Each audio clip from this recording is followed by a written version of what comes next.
It's a pleasure and an honor to be here and share our story. My name is Geerte Udo, and I think my parents never thought I would have any international ambitions by giving me this name. Or maybe they had a glazed bowl and had a view into the future and said, well, maybe when she's an adult, the world is much more globalized, things are going to be look-alike much more and more, and we give her a name that is really unique and authentic.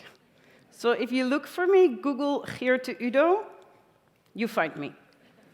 I'm the CEO of Amsterdam&Partners. I started working with the company more than 13 years ago. So when I started, we had one goal: attracting more visitors, more residents, more companies, more conventions. And I think we did a farewell job. But I'm going to give you the insights on how we transformed into a more sustainable focus and a more sustainable strategy to keep a livable, lovable, and a prosperous city. But let me start by just giving you the view.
Well, I'm the CEO of Amsterdam&Partners, and we have a very, very clear mission. We work on the livability, the attractiveness, and the prosperity of a sustainable and inclusive Amsterdam area. And I think I saw the list of attendancy of this conference. I think you all do. And because we have so many partners in the Amsterdam area, public partners, private partners, cultural partners, university, knowledge institutions that do work on this, we said maybe if we do create the destination together anyway, we should co-create it as well. We, as Amsterdam&Partners, are responsible for the reputation and the guidance. What we do under the brand I Amsterdam is we inform and we inspire and engage people. That is something different than just promoting your destination, saying, hi, I'm brilliant, would you please come over?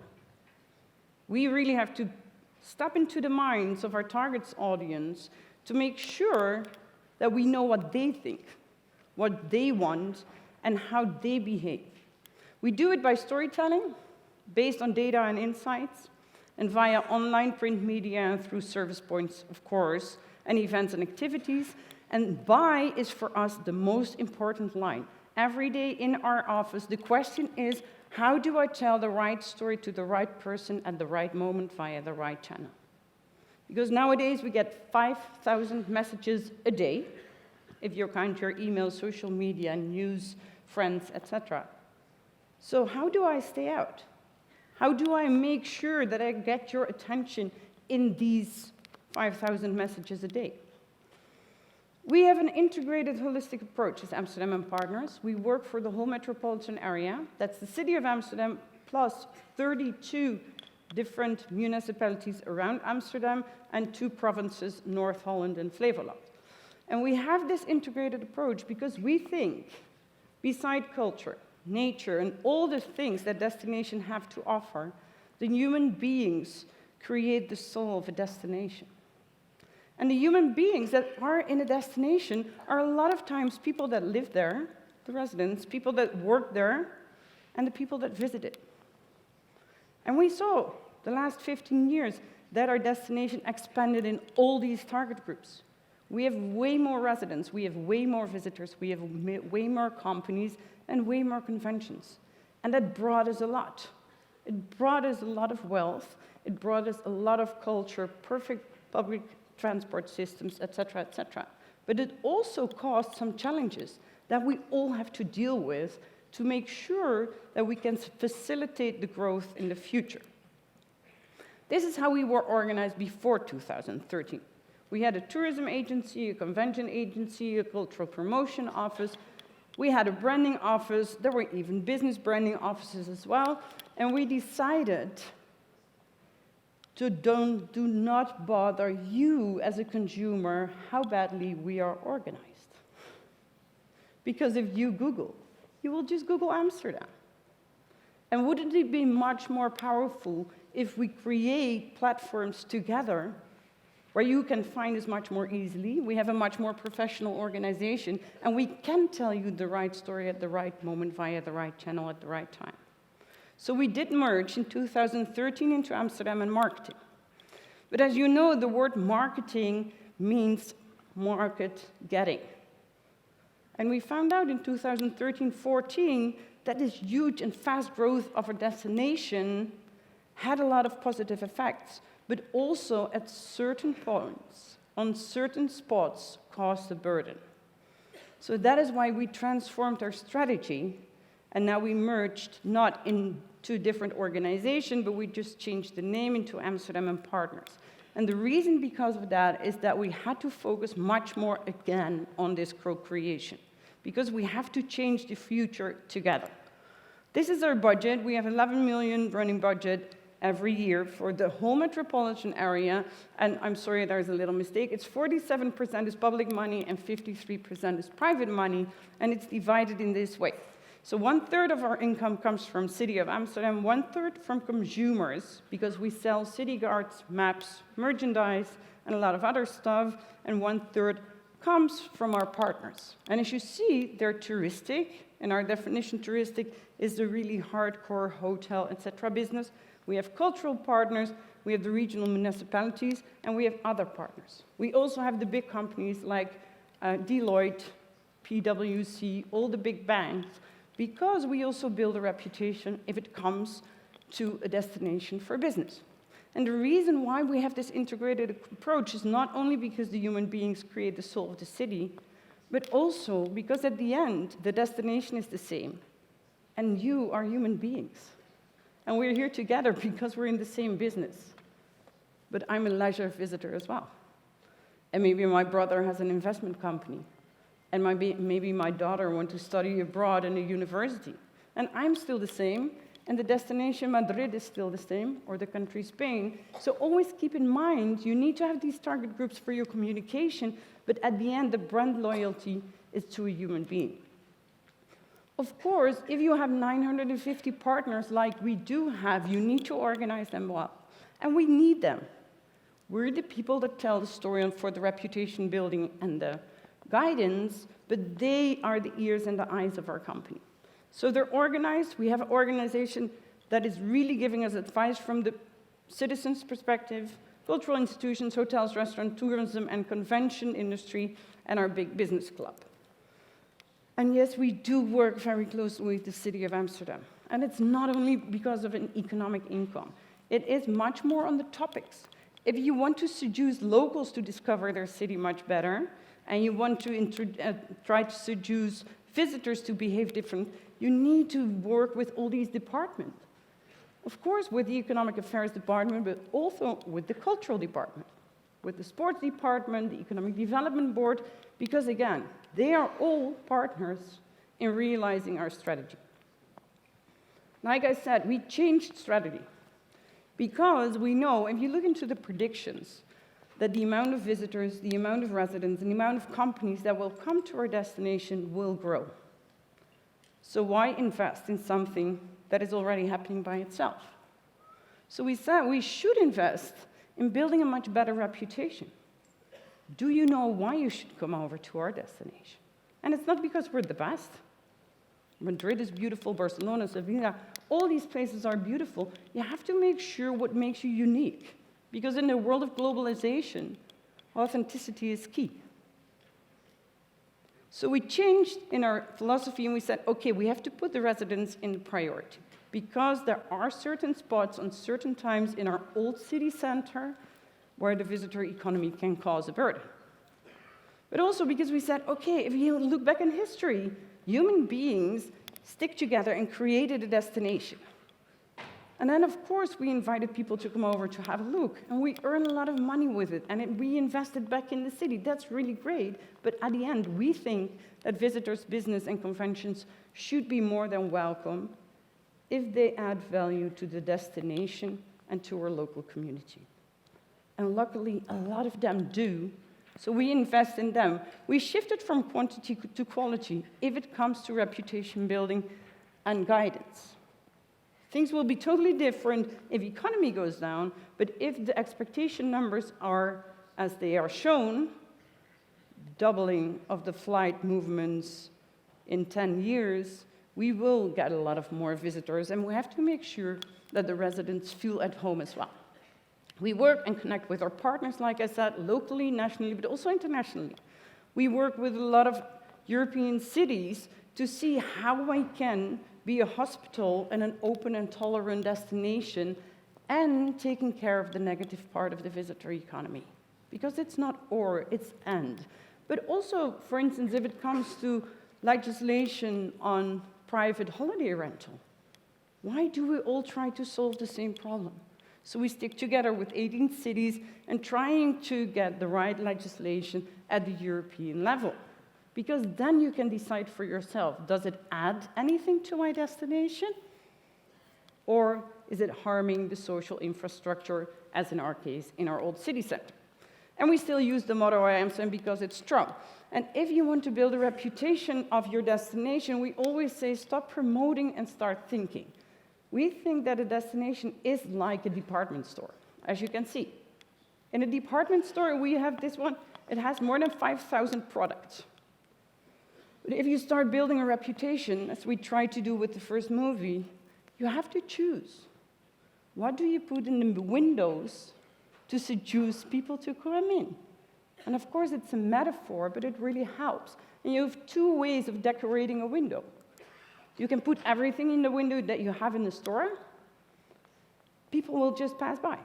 Or they will go to your shop and buy what they know you have in offer. But if you want to seduce people, you have to sell a story. So you have to select, and it's the same with destinations. If I put all my partners on the front page of my homepage and put them on my social media, I will not seduce you. I have to seduce you with an emotion that's unique for our destination. And then, of course, I can guide you to one of my partners. And there it comes to the authenticity of places and destination, and it's everywhere.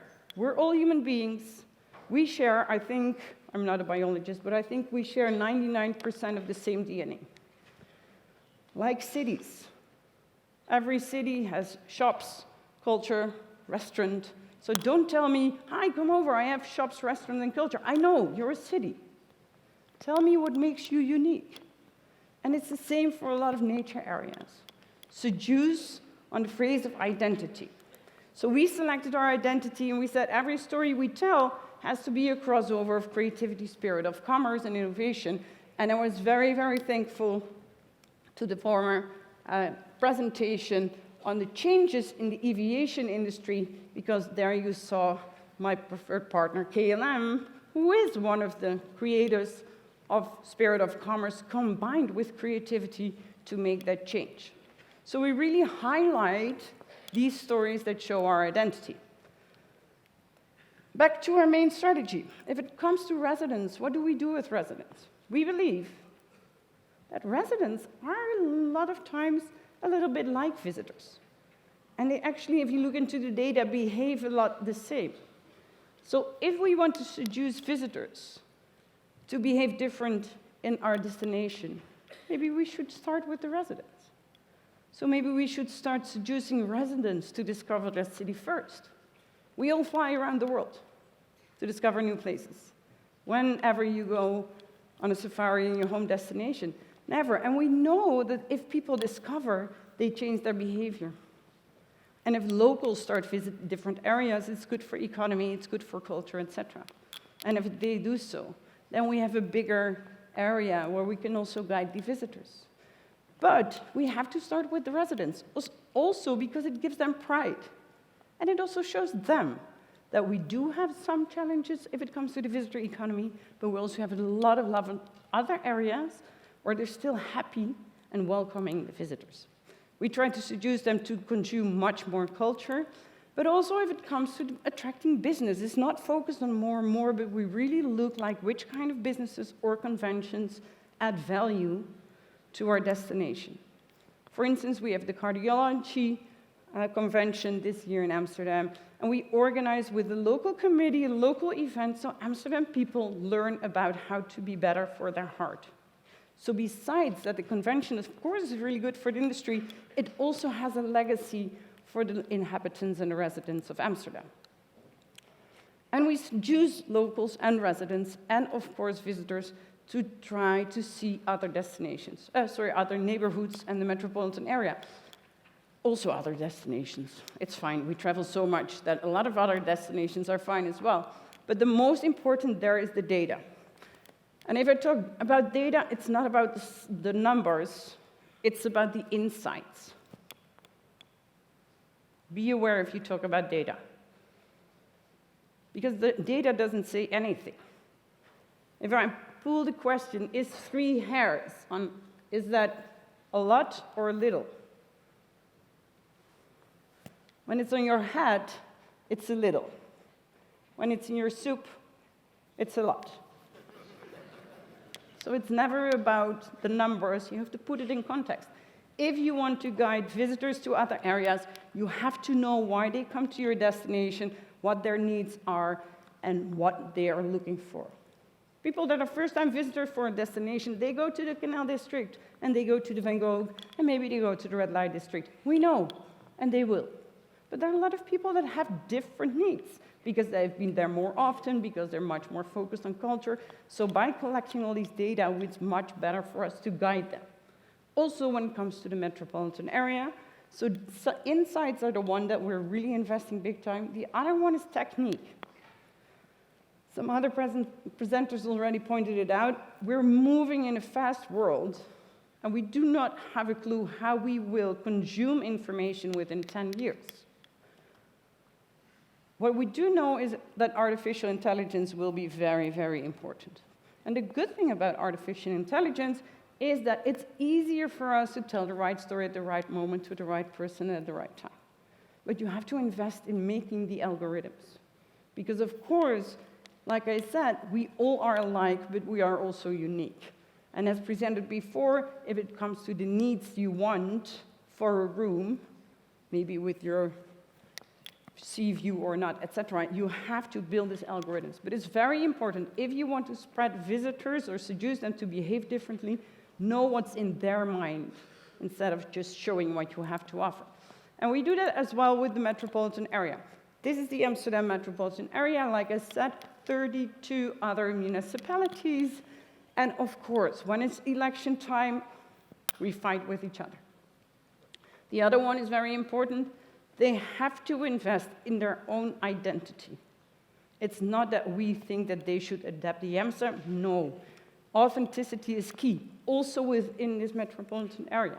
The only thing that we said is we know from psychological research that people can only adjust 7 to 10 options. Our brain is not capable of selecting within 1,500 options. So if you Google Amsterdam and you get all these hits and all these options, what you do is you do not nothing, or you do what you always did. So we have to make sure that we only offer them 6 to 10 options. So we created this, and it's just a layer. It's pure communication. It's pure marketing. We gathered them in a story so it connects much better in the brains of our visitors. And how it works is that, again, they have to invest in their authenticity, but if it comes to the storytelling, we can say, visit Amsterdam Beach. And it says Zandvoort, Of course, because it's the place. You have to know which train you take. But from the perspective, I think a lot of people of you who would visit Amsterdam would never Google Zandvoort aan Zee, because you do not know. And we know from data, not everybody will go there, but we know people that are in a city for more than 2.4 days want to go out for another area. So from there, you have the reputation, but you also have to guide them, and that is why the co-creation between government and public sector and private sector and cultural institutions is so important. Because we, as a co-created community, we can invite bloggers, vloggers, etc. We make sure we guide them to the website, but of course we have to seduce them at Schiphol Airport as well as in our visitor centers. We have to give them the flyer with the 6 to 10 options, otherwise they get lost, but we also have to work together to make sure they have a public transport ticket, and we have to brand the buses because otherwise they get lost. And if we do so, they will end up there. So that is why it's so important that you work together to take all these journeys in mind. So, like I said, investing in data, investing in technology, investing in storytelling. Then you see what the behavior is like. And the interesting part is if you ask a consumer, what do you want? They always say, an authentic experience. And if you look in the data, a lot of them do exactly the same. And it doesn't mean that the experience is not authentic, but if you want to guide them and seduce them, you have to know what they do. And here you just see all the Amsterdam cultural organizations, and we make graphs so we can predict if somebody visits the Van Gogh Museum, they will also visit another museum. If they start at the Rijksmuseum, they choose different ones. So we can guide them much better if we know what the patterns are. Another one, very important, and one of the last examples I want to show is our Enjoy and Respect campaign. A lot of cities are trying to tackle the issue, and also beach destination cities, of people that come over and don't pay any respect to your locals nor your destination. Unfortunately, it's part of our new economy, but we said, okay, we can just tell people that come over, please do not drink, do not puke, do not pee on the streets, but they know. You know, they're not stupid. So we said, okay, if we're from a marketing branding company, we have to step in their minds. Why do they come over? They come over to have fun. We know. Okay, so we have to try to get their attention. If we say this is not allowed, they will not listen. So we made an Enjoy and Respect campaign totally based on data and insights. So we said, okay, they think we're an open and tolerant city. Yes, we are. But it doesn't mean that you can do whatever you want. So we said, okay, we get their attention and we say, we're open, free, you can choose what you want. We have public toilets, it's for free. Or you pay 140 euros as a penalty. It's up to you. And the funny thing, if you test this, people at least get the message inside. And we said, we did research on it as well, like what was the main message? And they said, I never realized myself what a burden it is for locals. Of course, it doesn't change their behavior. We need the police, we need City Hall, we need all our private partners that are partnering this campaign to make it work, that we really can change the behavior. But we have to start with this awareness and reputation, that freedom is not saying you can do whatever you want. The whole campaign, of course, is based on data and insights as well. So this is just the branding, but you will see it in the trams, you will see it only in our hotels where these people are. Because, sorry to say, the data just show it's all male, it's between 18 and 32, and most of them come from England. So it's easy targeting. So we can call the hotels, because of course we do not want to bother our great visitors that come with respect for the city and their locals with this campaign. So you only see it when you're in the target group. You only see it on the streets, because these are digital signs, when these people are on the streets. It's not on a Tuesday morning, 10 o'clock. No, it's at Friday night at 11. And you have to keep this message in mind in their journey all the time. And yes, you have geofencing. A lot of you probably use it in a positive way. We do as well. But as soon as they enter the red light district and they open up their Facebook, they get the ads, if they are part of the target group. So it's a really professional, but also a really effective way on how you can work together. Police, government, all the partners that are in the tourism industry, because there is not a partner in the tourism industry that loves the negative effect of the tourism industry. They want to help the solution. So that is why we co-create. Last slide, the future for us, if it comes to the SDGs, we focus on 4. Because there are so many things, again, sustainable is long-term, is creating together, because we do make the destination together. Let's create it with a clear vision together as well. But we said we have to invest more in inclusiveness, so everybody also profits from the visitor economy. We really have to work together on waste management. We create a lot of waste with each other, and I think we can be the early adapter within the tourism sector if we move fast. And if you move fast, you get a lot of attention, because you're an example. You get a positive image, and that is, I think, we should change. Mobility, sustainable mobility worldwide, but also in destination is key. And last but absolutely not least, sustainable consumption. Restaurants, destination, mobility, etc. Because I believe if we do co-create, we create the future, and we can welcome our guests without being a burden for the residents. Thank you so much.